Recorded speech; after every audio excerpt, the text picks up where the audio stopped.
Vehicle-to-Vehicle Internet of Things System by Liam Mitchell and Spencer Hill. Semester Fall 2021 for Class ECE 830, Section 730 of Embedded Cyber Physical Systems. For my introduction, my name is Spencer Hill. I served as a non-technical role in this project. This is my third year in the MS Electrical and Computer Engineering program here at Michigan State, and I have over 4 years experience in automotive engineering. Hi, my name is Liam Mitchell. My role was technical in this presentation. I'm finishing up my first year at MSU in their Masters of Electrical and Computer Engineering program. Currently have 3 years of experience in automotive engineering. So the topic that we're discussing today is vehicle-to-vehicle communication. So this is the ability of vehicles or automobiles to transfer information wirelessly in terms of speed and positioning to surrounding vehicles. This helps avoid crashes, eases traffic congestion, and also reduces the strain on the environment. For this to work at its maximum capacity, we want to be able to have all vehicles communicate with each other. Lee, would you play the video? Yeah.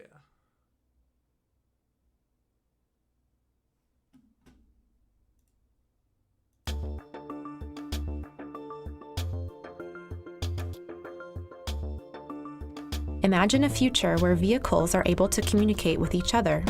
This vehicle-to-vehicle, or V2V, technology would provide drivers with crucial information when they need it, and provide them with a warning of a potential crash.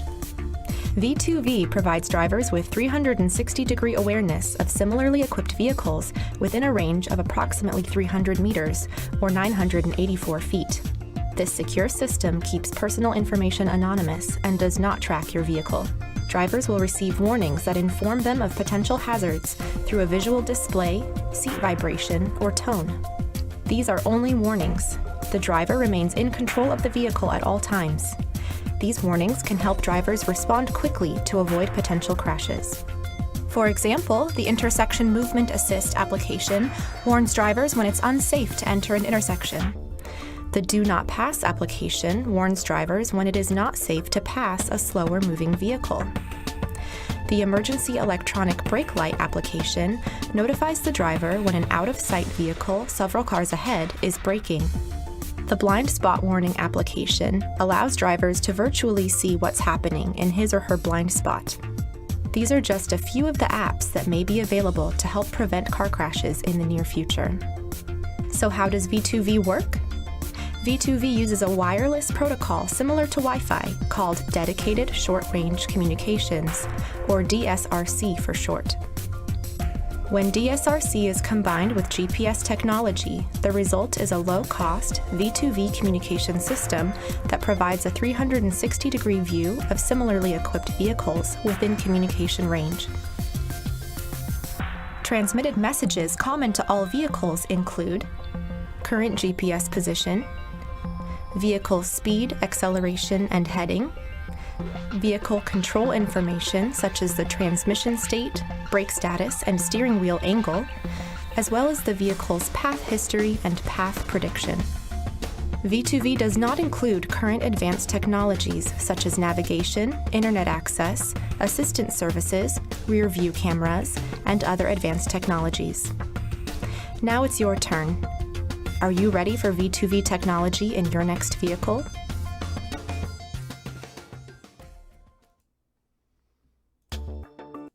So that's a brief introduction of V2V. Heading into Internet of Things. Internet of Things refers to the use of Web of Things, as we learned about it defined in this course, to connect real-world sensors with standard web technology. Here, in terms of Internet of Things, we're connecting body controllers and their outward interfacing gateways between vehicles. So we've got data navigation data, the infotainment navigation system head in the vehicle, the vehicle speed from the brake controller, the brake actuation from the brake controller, the acceleration and vehicle dynamics from the electronic stability control or engine control unit, as well as steering angle from the power steering control unit, all being transferred from vehicle to vehicle. Note, all of these vehicle level signals are going to be behind the firewall. So that's a serious consideration as we try to talk about an aftermarket edition for V2V. So the core concept of our project today is outfitting cars of today with technology of tomorrow. How do we take V2V and implement it on cars that already have been produced? If you own a car that doesn't have V2V, how do we get it onto a V2V system? That's really what we're trying to accomplish. This will allow us to have safer roads. It'll also reduce vehicle emissions and prevent people from needing to buy a new vehicle with V2V. So here we're taking concepts such as CAN and CAN communication and sending that over Wi-Fi. So we're sending vehicle speed and steering angle are really our goals for this project, as well as being able to have our PiCar follow the leader. The PiCar has operations that could model other levels of autonomy, such as using cameras on the PiCar to model the front-facing radar used in vehicles today to increase our positional awareness and add redundancy and increase our autonomy, but we're going to save that for future research. And we're going to be attempting to simulate adding cyber physical features to older cars. Here we're talking about Wi-Fi Halo. So Halo. So Wi-Fi Halo is important for our discussion today because it provides us the medium through which we're going to be communicating. It's got longer range, has less power consumption than other Wi-Fi technologies, and doesn't step into the cellular ranges where we'd need to be paying a service provider and be dealing with that. It has a very robust connection. It's going to be traveling through walls and other obstacles. Really the best option for what we're talking about here with V2V. Now, modeling this cyber physical system on the highest level possible, we want to talk about sensing, logic, and actuation. So we have our source car. That's a 2017 Ford Focus, where we're going to be pulling the steering angle sensor message and the vehicle speed message off of the power steering bus. And off that bus, we're going to send that to a Wi-Fi output. Our Wi-Fi output is the TI Launchpad chip that we'll be discussing here in a minute.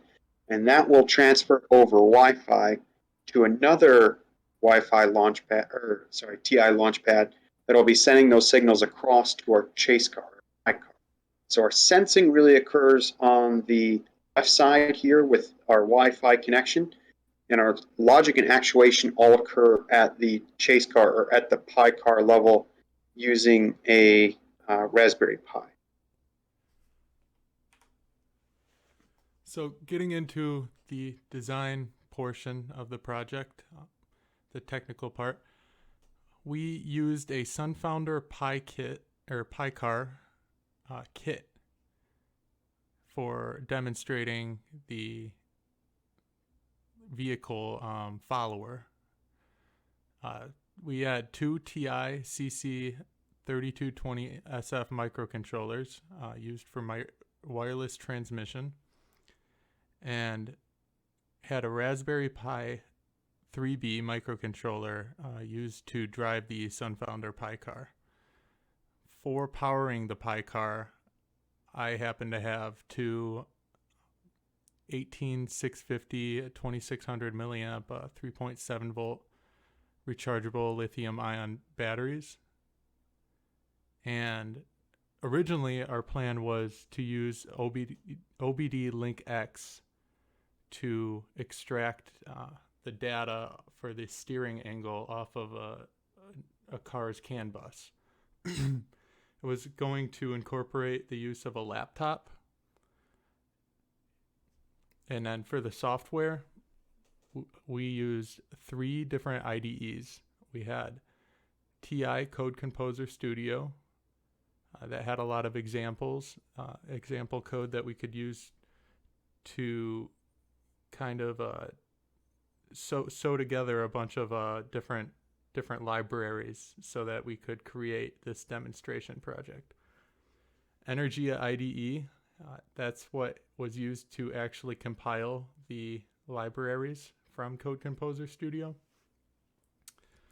And we had Raspbian, which is a Raspberry Pi operating system. That just allowed for better user interface interactions with the PiCar. Then Python 2.7 and 3.5, it was a mixture of the two different versions. And last, we used Secure Shell into the Raspberry Pi because it was convenient.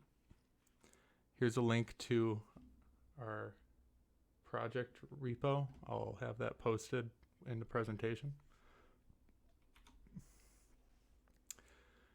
So the Sunfounder PiCar, here's a close-up picture of it.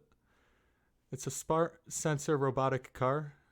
It operates basically out of the box once you have it assembled and have an SD card flashed with Raspbian. And it uses Python code for a lot of its example libraries. The hats for the PiCar fit directly onto the GPIO/IO pin headers, and also they distribute the power from the Pi to all the other hats. Has high performance servo motors that allow for accurate and precise movements after you've programmed it. The Raspberry Pi 3B, not to be confused with the 3B Plus, it has the capability to use wireless transmission.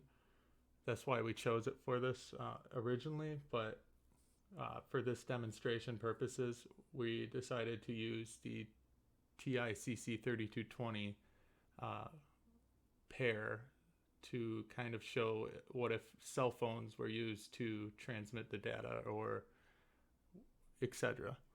The Pi has a huge community backing. A lot of people have used it before. There's a lot of information on the internet about it, so that's another reason why we used it. Here's an in-depth look at the TICC3220SF. It's part of the Texas Instruments Launchpad series. Has a 32-bit ARM Cortex-M4 Wi-Fi wireless MCU with the SF stands for Secure Flash. Call it a secure boot. When you're not flashing this directly out of an IDE, you need something called a bootloader with the files and certificates appropriate to have this operate as soon as it receives power. Another thing that's great about this microcontroller is it's basically a truly embedded microcontroller. You can turn on and off a lot of the features.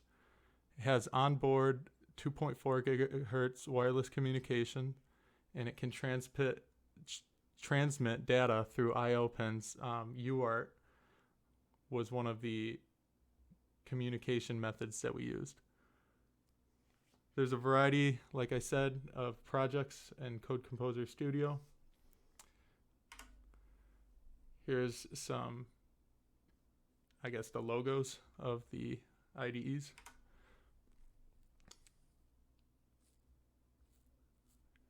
For the power supplies and efficiency, we used, like up here, we had two 18650 lithium ion battery cells. They're 3.7 volts. For this demonstration, we were going to use it to show it was truly wireless and attach it to a steering wheel module, or because the CAN bus idea didn't work out. So we'll just skip ahead of this. Here's another close-up of what the OBDLinkEx looks like. It attaches into your OBD2 port. You can use programs such as an exclusive one with Ford that a lot of dealers, or is very similar to what dealers use. It's called ForScan. It can show you all of the trouble codes and the PID data that come up with when you do a scan on it. It's great for troubleshooting and turning on and off extra or additional features that the OEMs hide from you. With this, you need a laptop. It's comparable to what a lot of car tuners or people who change the fuel mappings use. It's a company, SCT. It's called an access port also. You can data log typically. With OBDLinkEx, it's the data acquisition is more so in real time. You can acquire the PID data and do something with it, like for example retransmit the steering wheel angle, whereas in traditional uses of, I guess, this data has been data logging for later analyzation. So how do these interleak? Well, here's a flow chart diagram of the wireless transmission between the two TI CC3220s. One is reading the CAN bus, transmits it wirelessly to this TI board, and then it goes through UART. It transmits the data, basically the CAN steering wheel angle data, and the Raspberry Pi does something with it and adjusts basically the steering angle of the PiCar itself to model or replicate that of what the leader vehicle is doing. So UART is Universal Asynchronous Receiver Transmitter. It's 2 wires plus ground. You have your TX and RX. They cross over with one another. We used 115200 baud rate, and usually this is just serial communication.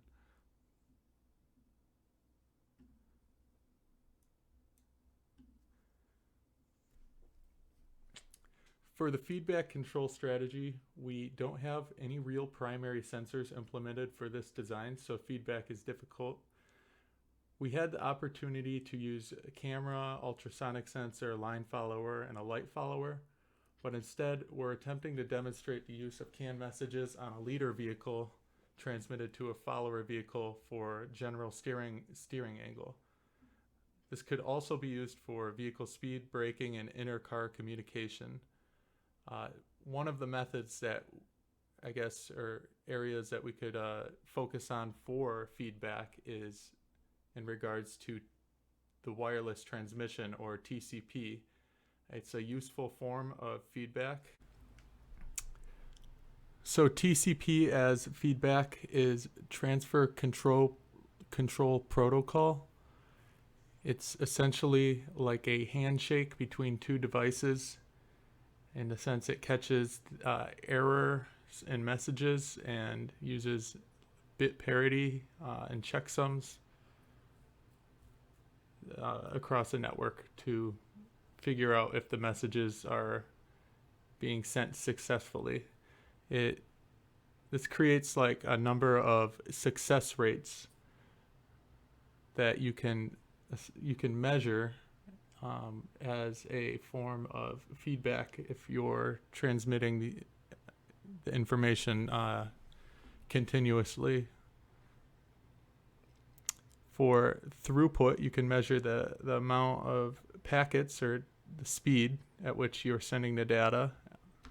And relative signal strength indicator, or RSSI, can show you it measures the decibels in an area. It can tell if there's a lot of interference. It can show you, in this example, over a distance of 300 feet, some trials that I did a few years ago, shows that the TICC 3220 RSSI is reliable up to around 230 feet. And here's the throughput as well. So to discuss our results, here you're seeing that we didn't end up using a source car. We weren't able to get through the firewall to access the steering angle variable or the vehicle speed variable. So instead, what we went ahead and used was an accelerometer. So we were able to get acceleration data in the X, Y, and Z axis, but this eliminates our ability to get the steering angle. All right, here's the video of our demonstration. So I'll be going through this real quickly, kind of giving you a quick rundown demonstration, and hopefully later we'll have enough time to do the demonstration outside with an actual vehicle. Currently have 3 devices running. We have a Raspberry Pi, or PiCar. Has a servo motor for the steering, and then 2 individual motors for the back wheels. We have here's one TICC 3220. It's a Texas Instrument microcontroller. Has Wi-Fi capability, a bunch of other communication methods you can see here. We have a UART with ground connected to the Adafruit hat on top of the Pi. We won't need Ethernet later. Currently only using it so we can secure shell in. Have an oscilloscope that'll show the UART. Over here we have a CC3220 SF again. It's an access port connecting to this one wirelessly. Later on in the demonstration, we'll use this battery cell to wirelessly power, well, make it portable, and probably attach it to the steering wheel because we couldn't figure out how to get encrypted data off of the CAN bus. Originally, we were going to use this OBD2 link adapter. It's got a USB, but we didn't have enough time. So anyways, with this portable one, we'll need to put the C++ file onto a bootloader so that once it gets powered up, it can boot immediately into that program. So I'm going to stop this right here by recompiling it. I'm going to do this one first.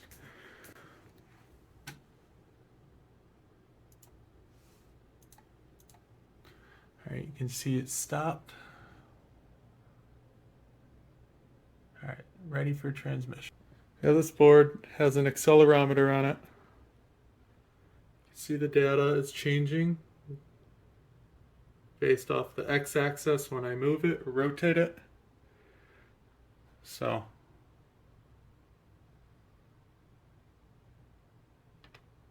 it also has a y-axis and a z-axis. Potentially could use that for getting the car to move forward. We're going to hard code that in though for the demonstration.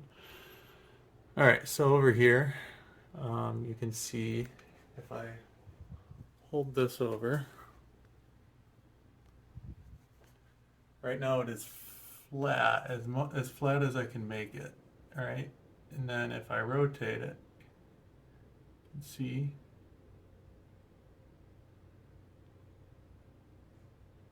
that it's changing.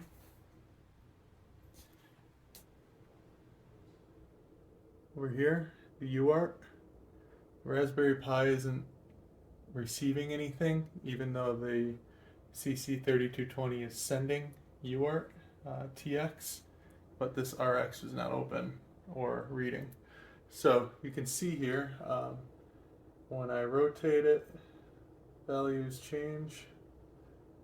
It's kind of funky. Was working nicely earlier when we were sending strings,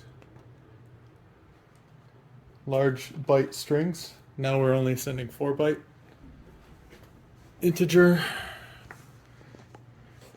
So with that being all said and done, we execute this on the Pi.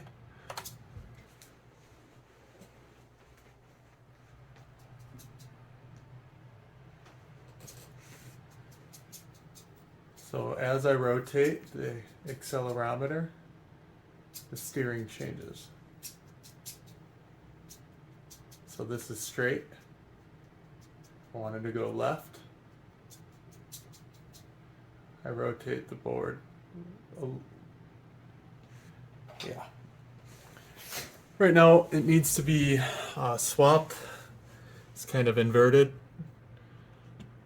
Later on, hopefully, I'll get to send video over to Spencer of the demonstration.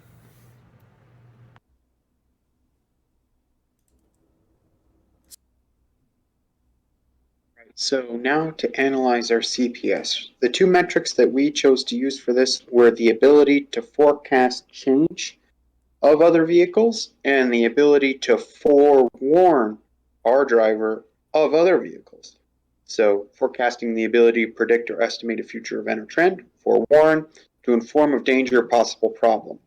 This is all very relevant in terms of timeliness, time in which we get the data and we know that the variables are also changing. So the system was successful in forewarning. It was able to alert a chase driver of a GPS or sorry, my apologies, an acceleration where the acceleration indicates another vehicle. It's moving, it's not moving, where in relation to the current vehicle it is. We have a forewarning system. It's predicting a problem. Another vehicle is present. It's unsuccessful at forecasting. We weren't able to give future prediction of what that vehicle would be doing. Outside of acceleration, we don't know if the vehicle will be braking and going into a decelerate state. We don't know if the engine or electric motors will be increasing acceleration. If we had a signal for brake actuation, if we had signals from the engine control module, we could learn about what the vehicle will do next as a predictive measure, enable to forecast the position of these other vehicles. Same thing with steering angle. We weren't able to get steering angle because it was behind the firewall. So these are variables that if we were to design the system again or do further research, we would add in to our set review. Here's a brief slide over some of the strings that we were sending earlier when we were setting up UART. Just shows here we sent a string testing is showing the first 7 bytes or 8 bytes of the string streaming in the decode display section. Here I attempted to show sending 20. It was just when the board was laying flat or resting up against something. It was hard-coded in. That successfully sent, and we were able to figure out how to disseminate the data from the string and make it into an int.